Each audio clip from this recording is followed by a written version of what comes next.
Welcome to my first allotment video tour today of showing you things that I'm growing and sharing some tips and some specialities.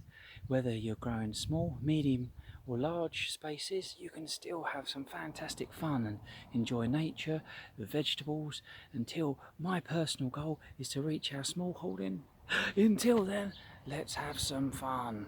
That's the overall of the allotment here. We've got some purple beans here, purple dwarf beans, which are purple queen, and other climbing purple beans. I'm not sure, I think what they called. Let's have a look. I've got a label somewhere.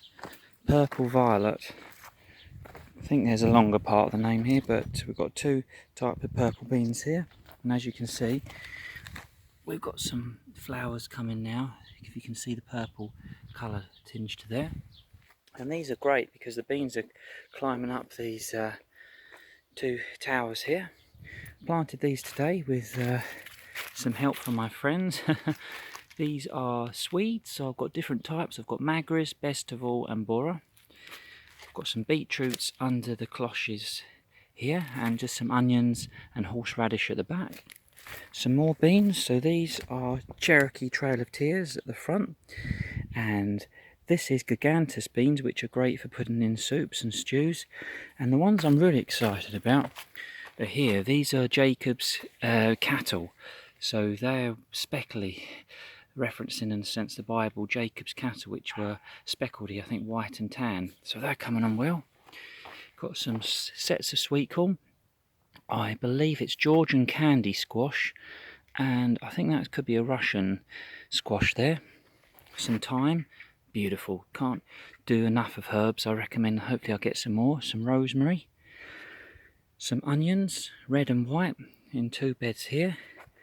I believe these are borlotti beans. So borlotti beans running along here. Some leeks, which I've kind of let to go to seed, to be honest. So normally you can harvest them, but I decided to have them go to seed, just a bit of a fun project. And under this sort of covering here, I've started a few butternut squashes, but again, this is really sort of a food for thought project. And as you can see here, I've got a complete, I inherited this greenhouse area, but the greenhouse used to be here, so I lifted it over, seagull power on my own. Lifted it up and placed it there, and we can put some maybe corrugated sort of roofing on that. So here we've got elderberry, elderflower, 3 blueberries, a variety of raspberries. I believe they are Autumn Bliss, and some golden raspberries.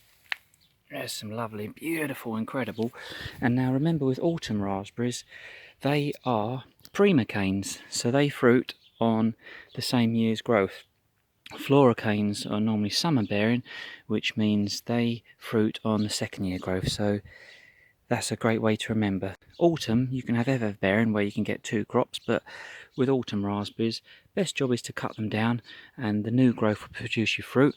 However, with this one over here, which is Boysenberry, which is a crossbreed, what you want to do, so see where you get the fruits here on the laterals, so you train the scaffolding and the laterals were bearing your fruit.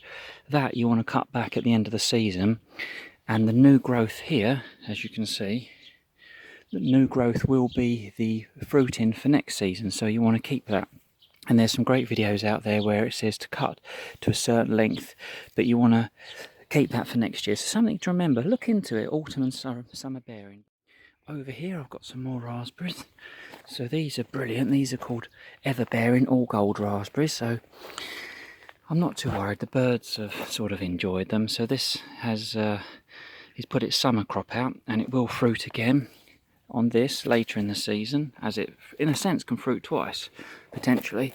But as you can see here, beautiful golden raspberries. Let's see if we can try one. Yeah, here we go. So I'm just going to try that. So sweet, amazing, really recommend that. And here is a new project, which eventually I'll probably put a netting around to stop our little friends from feasting. They've got plenty of food here. These are honeyberries, so 6 varieties of honeyberries. Honeyberries, again, look into them. are very hardy plants that can go down to sub-zero. I believe they're from Russia, so you need lots of varieties for them to pollinate, but yeah, 6 varieties of them. So yeah, in here, in the greenhouse here, well, I forgot to say, sorry, just in wood chips I've got some strawberries, and just in here I've got some potatoes, so I'll try to use all the space this season. We've got annuals, and I love these ones. These are Golden Wonder, definitely recommend. They came from Devon, organic Golden Wonder, fantastic. Rhubarb, which you don't want to harvest after middle of July because you want to keep the crown having energy for next year. So all these leaves will be taking all the energy into the crown, so it produce good next year. But in the winter, what I do, I will split it and hopefully show you what to do with that. I've got 3 water butts, and as you can see, I've trained all this in winter. This is wild blackberries, so look at that, just stunning. So look at that, everywhere you look, masses of blackberries, and compost area over here. So a quick overview on compost, really cool thing to remember. You got 2 types of compost, nitrogen, which is green stuff, and carbon, which is brown. So you can use cardboard and dry wood for the carbon, and use green stuff, nitrogen. Simple as that, 50-50, maybe turn it, water it, and that will be beautiful compost for next year. I've put some currants, so red currant, black currant, white currants, red gooseberry, green gooseberry, and josterberry. And they're doing lovely, look at that. I believe this variety begins with an H, is it Hikatama or something? But red gooseberry, Invicta, green gooseberry, one of the earliest fruits you can have, along with the early raspberries. Nothing on the josterberry yet, but I've got a lovely space here, so I can put some more winter stuff in. And there you go. Really lovely. I recommend, if you get the chance, get yourself an allotment. It's wonderful to be outside, to till the ground, to have crops for yourself, your family, and really enjoy yourself. Again, you've just got such a blessing. The birds, again, if you want to be very protective of your fruit, what I'd recommend is build up a netting cage. So you could build a 5-foot netting cage, and obviously with a door, or like the greenhouse, just have a frame so the birds don't get to it. But remember, you don't want to hurt or trap the birds, so very important to be wise with your selection. Chap over here, as you can see, he's got some brassicas, protect him from the butterfly.